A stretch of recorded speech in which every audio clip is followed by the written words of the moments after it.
Coral Gables in the news today for murders at a shopping center. The city will be back in the news on Tuesday. When voters choose a mayor, the candidates are with us live. Miami Gardens makes history, hiring its first female police chief, and she is here live with us to talk about the changes ahead. I thought it was appropriate to take a measured response. The strike on Syria gets bipartisan support from South Florida members of Congress, but they still want the president to consult with them. We'll take that to the roundtable. Good morning and welcome. As always, we begin with one South Florida city's mayoral race and a debate that involves issues so familiar no matter where you live. How true? The quality of life, crime, traffic, overdevelopment. Those are just some of the key issues facing Coral Gables, where voters are going to choose a new mayor on Tuesday. And the race in the city, beautiful, as they call it there, has become increasingly nasty in recent days. We will talk all about that with the candidates who are here with us. Jeannett Slesnick is a Coral Gables commissioner elected in 2001. And if her name is familiar to you, her husband, Don Slesnick, was Coral Gables mayor from 2001 to 2011. Raúl Valdés-Fauli has also served as mayor of Coral Gables from 1993 to 2001, a period of growth and development for the city. Mr. Valdés-Fauli is a lawyer. And welcome, and thank you so much for joining us. Great to have you come in. This is a debate, but more a conversation. You're obviously not standing behind podiums. But Glenna and I have some questions, and you may have some questions for each other. If I may, let's start this just alphabetically. And Jeannett Slesnick, tell us, why do you think you are the better candidate to be the next mayor of Coral Gables? I ran for office 2 years ago, Michael, and my issue then was overdevelopment. I discovered the 16 to 18 high-rise projects coming online, which most of the citizens didn't know at the time. And it concerned me that so much was going on well above the master code plans. So I decided to run, and I've been in office for 2 years. And I've been very responsive to the citizens of Coral Gables, very open, listening to them, and basically very concerned about hearing their views of what they would like to have in our city. All right, and Mr. Valdés-Fauli, why are you the better candidate here for another 2 years as mayor? You had already served 8 years. I'd served 8 years, and I'm very proud of my time as mayor of Coral Gables. I'm responsible for Merrick Park. I'm responsible for our world-class youth center, for Miracle Theater and Miracle Mile, for many, many things, and keeping our finances straight. Our pension plan was fully funded when I was there. I served in a fiduciary duty for our residents, and I want for the city to continue to go forward for our development, rational development within our zoning codes and within our strictures. I want for development to continue.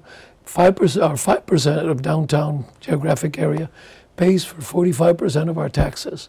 Were it not for development there, we would have to double or triple our millage rate. I am not opposed to development like my opponent is. I am for development, again, within our strictures, within our zoning code, but I want to continue. I want to have younger people move to Coral Gables, have more affordable apartments, have more rapid transit. I'm the one that started the trolley in Coral Gables. I got MPO funds for it. And I want for Coral Gables to continue having the quality of life and the urban experience sacred west of Lejeune. Residential areas, period, very beautiful residential areas. But east of Lejeune, we should have a vibrant downtown. You know, development and traffic, things that we'll get into in the next few minutes, but I feel like we really need to address Merrick Park and the awful shooting there this weekend, which, as we know, can happen anywhere in South Florida in a public place. But interested to know, as a mayor, how would you address the situation, the shooting at Merrick Park in Equinox Gym this weekend? Again, it was an isolated incident, and it's unfortunate the gentleman who did the shooting had been fired and came in and took it out on the manager and assistant manager there at Equinox. And unfortunately, 2 people have died, and the remaining victim was probably going to be paralyzed. And it's 3 people so fit their lives and so healthy and vibrant, and now lives are destroyed. Again, it's an isolated incident, but we have a walking patrol and the police department down there, and he responded, and the whole situation was under control in a minute and a half.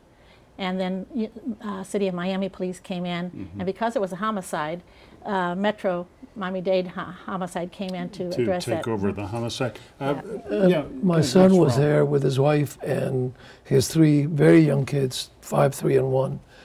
They had just left Equinox after the shooting started, but just like 15, 30 seconds. He says that it was very scary and it was tragic. I mean, it's unavoidable, and that would happen anywhere. But our police department is down 24 officers, and I think that it behooves us to increase our police force up to complement. Down 24 officers from what? From where? From 190 or something, yeah. How long ago? But it's been down for a long time. It's been down for a long time under this administration. Yeah. We are budgeted for 192 officers, and the budget has been there to pay for them, but it's very difficult to hire officers, and about 5 years ago, in order to raise the reserves, our former city manager stopped putting more people into the positions. And so as David Brown did that? No. Our former city manager, Pat Salerno. Oh, yeah. Pat Salerno was there for 6 years, and he did some really good things on increasing the reserves, but not hiring police officers as they retired is not one of my, what I think should have been happening. I think, I think that the budget is there today, and our process is so complicated and so cumbersome that we don't have to lower our standards. We just have to have agility in our process, and I think that we would do better recruiting officers, and I plan to implement that agility into our process.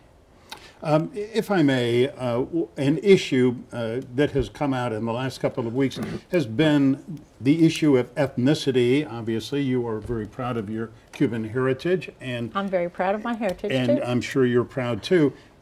Your campaign, Jeannett, sent out your campaign spokesman sent out a mailer this morning, a blast mail email, and if we can put this up on the screen, what she said was this: the anti-Hispanic accusations towards Jeannett has made this a very ugly and deceptive campaign. All the propaganda and negative matters have come from the Valdés-Fauli side.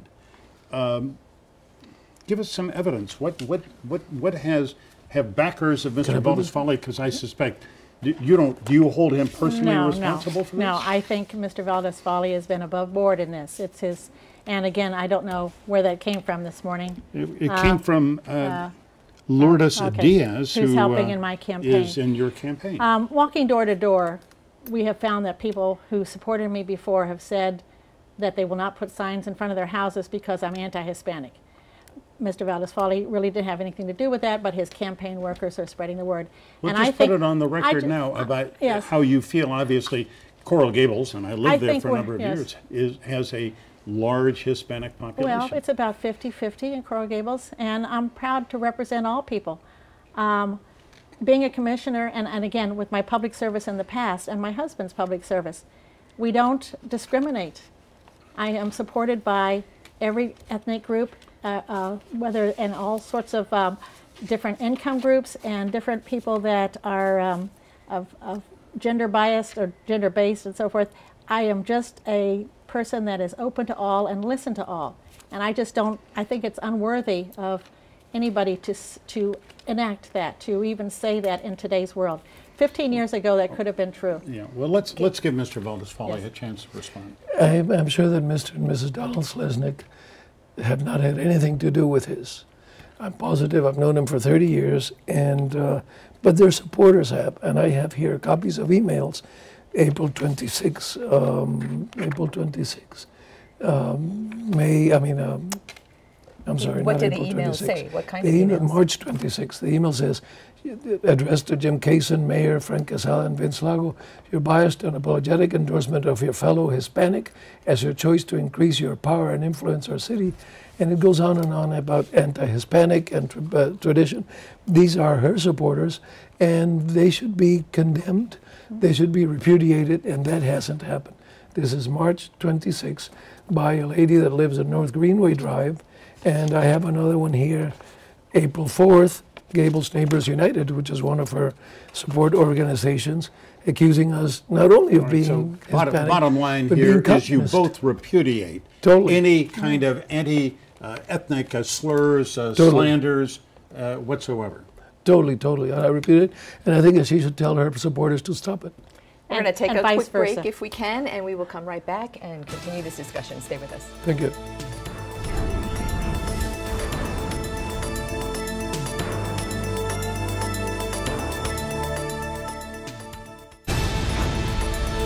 We are in the midst of a debate with the candidates for Coral Gables Mayor, Raúl Valdés-Fauli and Jeannett Slesnick, and development, huge issue, not only at Coral Gables, but all over South Florida. And I'm guessing that this cannot be a more different take at this table on development, the future development. So Jeannett Slesnick, start with you. As commissioner, often the lone no vote on projects going up in the Gables. I am the lone no vote for most of these. Sometimes it's a 4-1, sometimes a 3-2, and that's why I don't think it's an ethnic issue why my opponent is being supported by the mayor and 2 other commissioners. It's because I voted against development, and that's really the only issue that we have had a differing of opinion basically on the dais at City Hall. And again, he says that he is for controlled development, but the mayor and the other 2 commissioners have always voted for exceeding excessively the current zoning code. Well, what is, in your view, acceptable development? I mean, does it have to be proportionate? Does it have to be aesthetically pleasing? What are the criteria? Well, we have bonuses for Mediterranean style. And right now, there are quite a few developments that have already in Coral Gables in the last year. We have 4 million square feet of new development from last year that's going to be completed in the next 2. It's on the books. And we haven't had 4 million square feet for like 15, 16 years total. So there's a lot of coming on, and most people in Coral Gables don't recognize that we have that. To me, controlled development is those that development that closely monitors and follows the current master code, which has been in place with some revisions for the past 91 years in Coral Gables. Yeah. Raúl, what about development? You said as long as it meets current criteria and standards, what is acceptable? What is I'll give you some examples and I'll tell you my philosophy. But it is curious that 11 out of the 13 tallest buildings in Coral Gables were built under her husband's administration. But anyway, I'm for controlled development within our zoning codes. If we had not, but also with rationality. If we had not had rationality, Merrick Park, which was built under my administration, and I was one of the very much proponents for it, we would have a Home Depot there because only a square box would have fit the then existing zoning codes. We have to apply those zoning codes and those floor area ratio measurements and such with rationality in order to see you cannot do in downtown Coral Gables what you can do near the Metro Rail station on US 1 with 400,000 cars passing through US 1. We have parking lots, not used car, new car parking lots, the collection parking lots, and US 1, and to me that's absurd. What people are doing now is west of 57th and in the Miami area, east of Douglas, they're building these huge mammoth projects. I would like to have those projects in Coral Gables within our control, our 16-story height limits, our floor area ratios, our unit limitations, our parking requirements, as opposed to having them just go across the street because they don't have our requirements. I want to bring them in and impose our controls on them. I am for development in downtown Coral Gables. What is wrong with smart growth as opposed to no growth? I support development, and there are several builders like Codina and like Alan Morris that build according to the code. They build 13 and 16-story buildings. There's nothing wrong with that, and it helps our tax base in Coral Gables, especially in the downtown area. There's nothing wrong with that. What I find is excessive is like the project at 33 Alhambra, where 56 units are allowed, and they're wanting to build 184 in the same square foot pad. So that's what I oppose. I really think we need to, and again, on Merrick Park, developers always say that they're going to have a big box come in to scare the residents because they don't want a Home Depot. But on the Merrick Park issue, they had a wonderful, wonderful multi-scale housing area coming in there that one of our noted architects from the University of Miami had planned for there, and Merrick Park was selected. There's nothing wrong with Merrick Park. It's an asset to our community now. Yeah. But it was never a proponent to have a big box there. All right. Before we finish here, Raúl, if I may, I need to ask both of you, but begin with you, about City of Coral Gables finances. When you left office in 2001, they were in pretty good shape, but there then was a unfunded liability for city pensions that the last time I saw at one point, it was over $200 million, I believe. When I left, we had a fully funded pension plan, we had a AAA bond rating, and we had reserves of 20% of our budget, 25%, I'm sorry. After my successor, Donald Slesnick, mayor, left, we had a $250 million deficit in our pension plan. 7 of those 10 years in which he served as mayor were boom times, 2001 to 2007. We had lost our AAA bond rating, and we had reserves not of 18 million, which was 25%. Well, what is your pledge on city 900. finances going forward? I have exhibited responsibility in the past, and my pledge is to continue serving in a fiduciary role to control our finances. Today, we spend $17 million a year of our hard-earned tax revenues to fill the hole that her husband created, and she says that she's going to use her husband as her main advisor. Can I allow Jeannett Slesnick? I'm listening to people, because of your last name, equate you, and as a woman, I'm very mindful that candidates have their own identity. So for the record, how involved is your husband in your candidacy, or will he be in if you are mayor? Actually, he travels so much now because he's at a high level in the American Bar Association that I don't see him as much, and that's why I even decided to run. But I just want to say I'm my own woman. And I am a woman, and I'm very conservative, and I expect to continue in my work in the city of Coral Gables. I have been there for 2 years. I don't go back 20 years. That was 20 years ago, and I think but Raúl... you've been civically involved. I've been civically involved the whole time. Gables I was for First decades. Lady for 10 years, okay? And I've chaired almost every nonprofit in Coral Gables. But I don't go back to the past. I look forward to the future. And under my watch, the city has been paying $3 to $4 million a year to fund that liability. We also have gotten the AAA bond rating back just a few months ago. So under my watch, we are making progress, and I look forward to going ahead, not looking back to the past. We're a progressive city, and we need to stay progressive, fund buildings, fund our liabilities and so forth, and keep going and make Coral Gables, maintain it the way it is. People love living in Coral Gables. I don't want to live anyplace else. I love Coral Gables. It's the only place to be. And you should move back, Michael. Well, who knows? One day I may, but it is a great city, and I guess the real challenge here is to maintain the great character of Coral Gables, but also to encourage young people to come and dynamic. Can I say something? Do we have time for me to finish? You get the last word. Okay. Encourage people, young people, to come back. We have a unit limitation on development. But that unit limitation is such that developers are encouraged to build 3 and 4 bedroom units in order to make it affordable. Why not change that measurement and make it in 1 and 2 bedroom units to encourage young people to move to Coral Gables? Why should it be 3 and 4 and have only very, very filthy, rich, wealthy people move to Coral Gables? Like On that note, thank you so much for coming in. Thank you, Michael. Tuesday. Thank you very much. Thanks, Raúl. We really appreciate it. All right, another small South Florida city has some big issues, and it is getting a new police chief to deal with them. She is making history in Miami Gardens. She's with us live next. Thank you.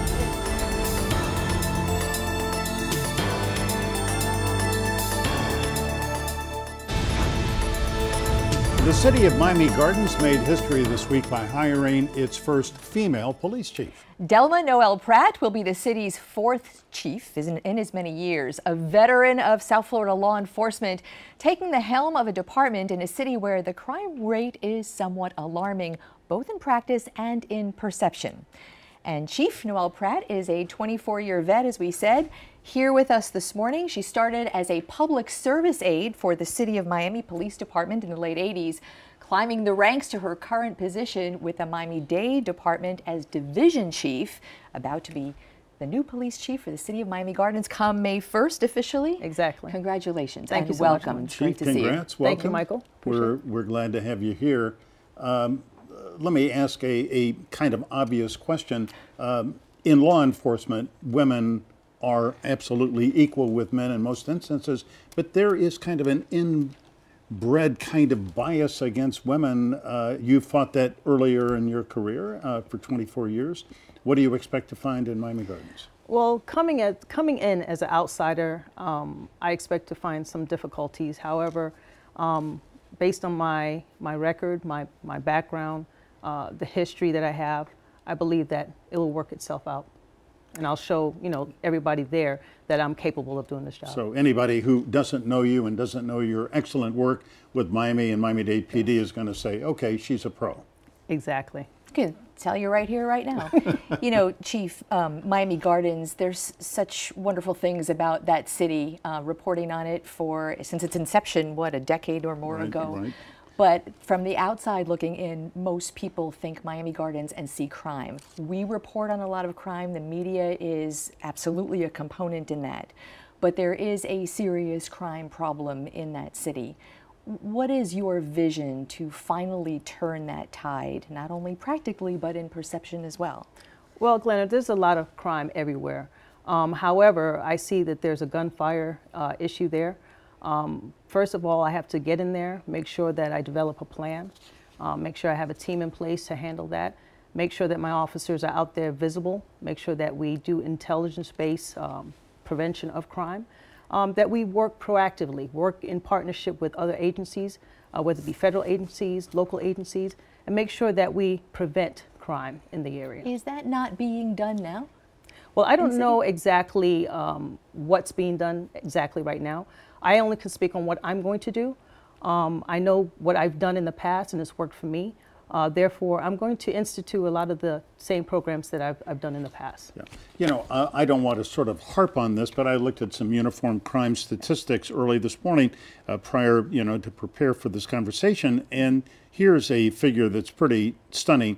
The overall Miami Gardens, Florida crime rates are 30% higher than in comparison to the Florida mean and are 49% higher than cities in the United States. So it's just not anecdotal. I mean, it is statistical. There is a serious crime problem in the city where you are taking over. Exactly. Like I said before, it's a matter of me being visible out there, my troops being out there, and us addressing certain situations that are going on by talking to the community, making sure that they help us also. They have to be our eyes and ears out there. Just building that relationship, making sure that they trust us. I think trust along the lines has been decreased, and therefore it's my job to make sure that I increase that and get out there as much as possible. If you drive by, and I haven't been by the police department admittedly in a few months, but last time I drove by, in the parking lot, you see the department has at its disposal, I think what people would call war machines. There's a tank, there's some serious firepower.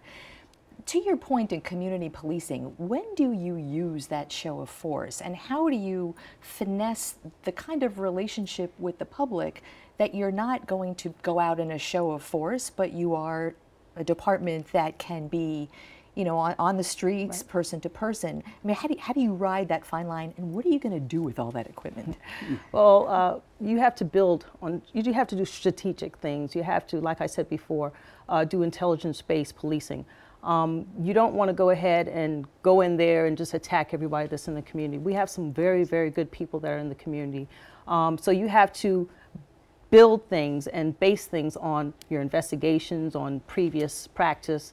You have to look at all avenues and then go ahead and proceed, whether it be through community policing or through enforcement. You have to know the city, and I plan on getting to know the city. You have been with Miami-Dade Police Department on the North Side District, have you not? I think that was your last, the North End, and a constant problem there, one that you certainly have confronted along with Charles Nenny and other leaders in the department. Chief Perez, I know, has spoken to this issue, is cooperation from the community when there is a violent shooting, often by gangbangers, who are ready to retaliate. Now, some of that exists in Miami Gardens. How are you going to address that? Like I said before, I just have to make sure that I get to know a lot of the folks in there. There are a lot of good folks that live in the city of Miami Gardens, and I have to be visible. I have to make sure that I go to people's houses, talk to them, let them know that they can. Community meetings, civic meetings? Correct. Go to the UPPAC meetings like that. Just make sure that they know that I'm here for them. I'm here to support them, and I am their chief. So therefore, they can come to me, talk to me about whatever they want to, and I will listen to them. What is, in your view, the biggest challenge you're going to face on May 1st? Biggest challenge coming in as an outsider, getting to know the troops, getting that understanding, that trust from them. I think that's the biggest part of my job initially.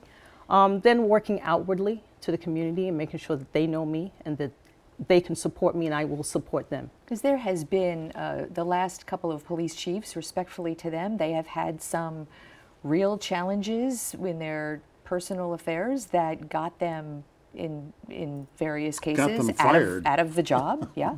And so you come on at a very challenging time for morale, I'm going to say, in that department. Are you not? Well, 24 years has not been easy. Yeah. I've always come towards, and I don't run from challenges. I look for this as being an opportunity, a good opportunity to change this whole department. And I just look forward to meeting the men and women in there and just doing the job that I'm supposed to be doing. All right, well, change maker. Yes. Chief Noel Pratt, yes. Great to see you. Thank you. Thanks for coming in. We wish you the best in Miami Gardens, a wonderful community. Yes, I spent time there, happy times, jazz in the gardens, I started my career things. there, so. Oh, is that true? When it was over Carroll City. Carroll City and Northwest District, that's so great. I know the community very well. Thanks again. Thank you so you, much. Chief. Appreciate it. Coming up, we have a lot to talk about, as always, on our Powerhouse Roundtable, including the developing situation in Syria. Stay with us.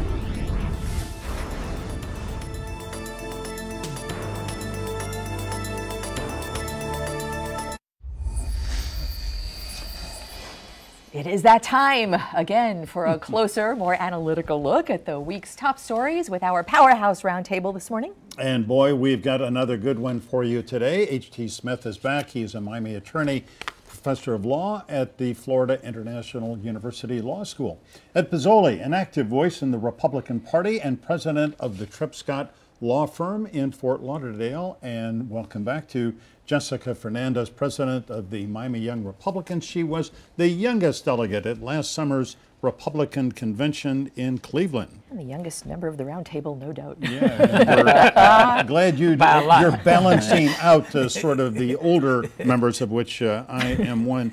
H.T. Smith, the strike on Syria this week, it was clearly the decisive moment, I think, of President Trump's presidency, and overall the reaction in this country, I think, has been supportive. Well, anybody who's humanitarian see the faces of those people, and especially the children, the babies, wanted some type of action to be taken. And who in the world could take the action?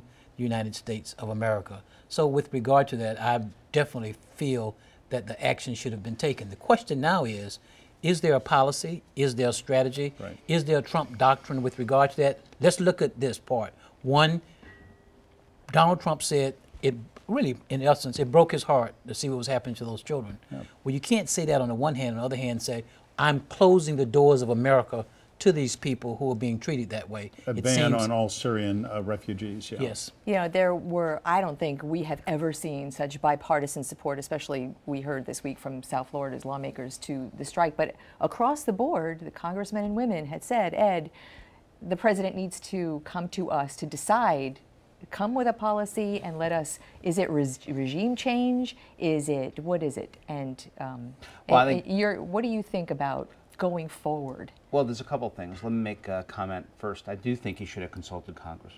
In fairness, we've come and talked about constitutional issues. I think he should have consulted Congress. Doesn't that take away the immediacy? Well, he could have done it 20 minutes before the strike. Mm-hmm. But putting that aside, I do think that it was, you want to talk about policy, I think this policy of this president is significantly different than the last president we had. President Obama had a red line, he drew a red line, they crossed the red line, there was no response.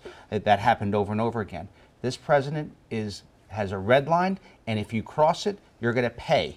And that is an important message not only to Syria, but to the Russians, to North Korea, and to those in the general Middle East region, because America now is at least going to mean what they say and say what they mean. That's a very important policy distinction from 8 years of Obama. Yeah, Jessica, I'm sorry, Jessica, weigh in on this issue. And when you heard about this airstrike, I mean, we had all seen these horrific, heartbreaking images of the people dying from the sarin gas, and thought it deserved a response of some kind. Do you agree that was the right thing? I think that a response was definitely needed. I think this helps to restore America's credibility, and what we say that we're going to do when you cross a certain line, that we're going to come through on that. I think that it's obviously nobody wants to get into a protracted war like we did in Iraq, but we're in this place, and many people agree. There's almost universal consensus that the Obama-Syria policy failed. And I think this is the culmination of that. So I agree with some of the comments that HT said.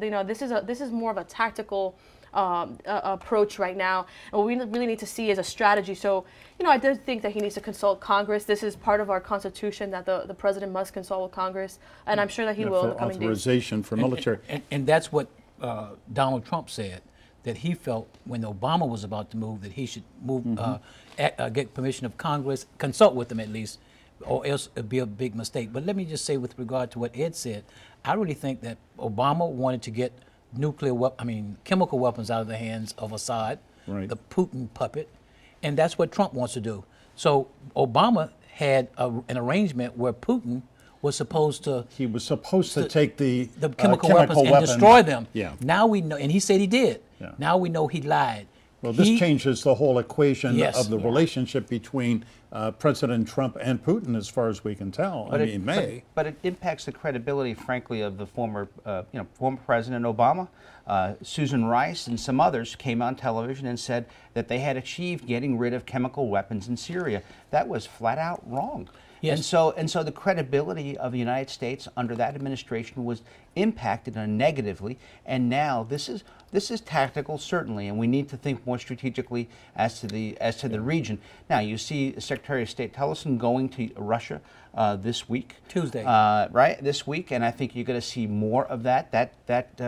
Also, remember who Donald Trump was having dinner with at the time, the Chinese leaders, right? Chinese president. And so that sends a clear message to them as well, that this is a president who is going to act in our interest and act in the interest of, frankly, I agree with HT, act in the interest of where we can, tactically. So the question now is, and this morning there was some confusion. The Secretary of State this morning on one of the cable shows said, we have no interest in regime change. That's not our goal. Yet, UN Ambassador Nikki Haley also this morning had said, quote, I don't see a peaceful Syria without Assad. Well, I mean, I don't think that we can see a peaceful Syria with Assad. However, we know that when we have taken a policy of regime change, that has had negative consequences in the past. So we really need to be opening up our minds and all the resources that we have to come up with a compromise, with a solution that's going to work. We don't need Syrians fleeing Syria. We need to make Syria a safe place so Syrians can continue to live in their country. With global partners. Well, with global partners. And let's not forget, 2 days after the strike with the Tomahawk missiles, the Assad regime went right back to the exact same neighborhood and dropped rockets and bombs. So do we protect them from being murdered, or we protect them only if it's chemical weapons? I don't know. Open questions. If I may, I thought it was pretty remarkable. I can't remember any time in the last many years where all 7 members of the House of Representatives from South Florida, I'm not counting Lois Frankel from West Palm Beach because that's a little out of our area. Can't see our program from there. But Republicans, Democrats all said that they basically supported the president. They want authorization. They want him to come. But here's what a couple of members of Congress said. The next step should be for Congress to debate an authorization to use military force so that it doesn't expand beyond this. And that should happen right away. I would like to have Assad removed from power, but is the American public ready to make that commitment? We've been in Iraq. We're still in Afghanistan. We've got 1,000 troops in Syria. I don't think that we have the stomach for yet another involvement. I don't think the will is there. And Ileana Ros-Lehtinen is former chair of the House Foreign Relations Committee, very knowledgeable about this part of the world. And yet, Ed, they're all kind of saying, I thought when I spoke with some of them on Friday, we're entirely relevant to making foreign policy decisions about the use of military force. And they're right. They're relevant in their constitutional role. I think there should have been a consultation. I don't disagree with anything that was said in that piece. What I would say, though, is that President Trump, as a candidate, was against any foreign entanglements. If you remember, a lot of those statements were made, you know, Right. and I think that policy really hasn't changed dramatically.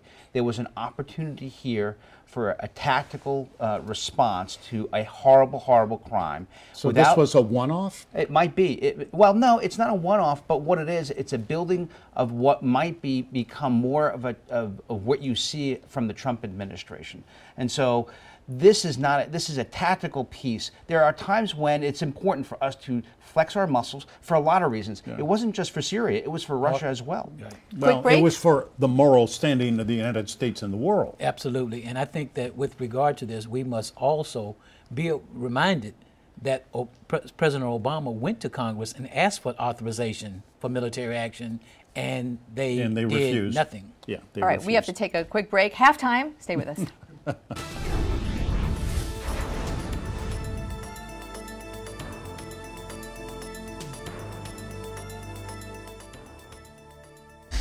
Welcome back live in our studio this morning, an outstanding roundtable discussion, and let's go to temporary protected status for Haitian Americans. Haitians, they are not Americans yet. HT, there are 58,000 Haitians, most of them in South Florida, who are protected by an executive order issued by President Obama that allows them to stay here, to work legally, because the situation in Haiti, the earthquake and then the Hurricane Matthew last year, and general dysfunction is so terrible. Now that expires July 22nd. I went to a news conference on Thursday of this week.